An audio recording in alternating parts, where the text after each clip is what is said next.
Hi, I'm Helen from Test for Less, and today I'm here with Adrian from Fluke, and we're going to talk through some of Fluke's most popular instruments. Hi, my name's Adrian Pemberton, I'm from Fluke UK.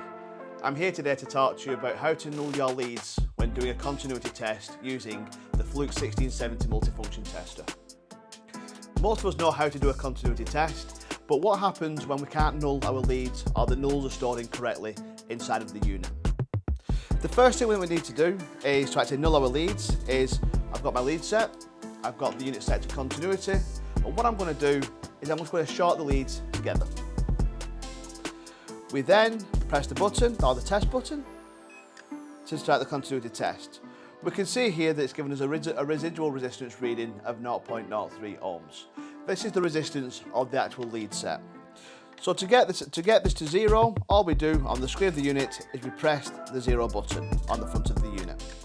What the unit will then do is it will take measurements, realise what the resistance of the leads are, and then deduct that from future readings.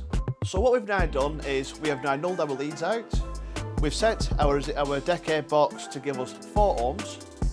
So now when we press the test button, we should hopefully see 4 ohms exactly. And that's exactly what we're seeing. A common question that we're asked at Fluke is, why does my unit read 0.00 ohms when I'm carrying out a continuity test? The reason for this is as the test leads age or are used more frequently, the resistance can increase. And what tends to happen is customers will then continually null the leads without actually clearing the null from the memory of the unit. To remedy this, it's quite simple. What we need to do is we need to make the leads open circuit as such, so they're not connected. And then on the continuity test, basically press the test button to get an open circuit reading, which we can see there as shown as greater than 2000 ohms, which is open circuit.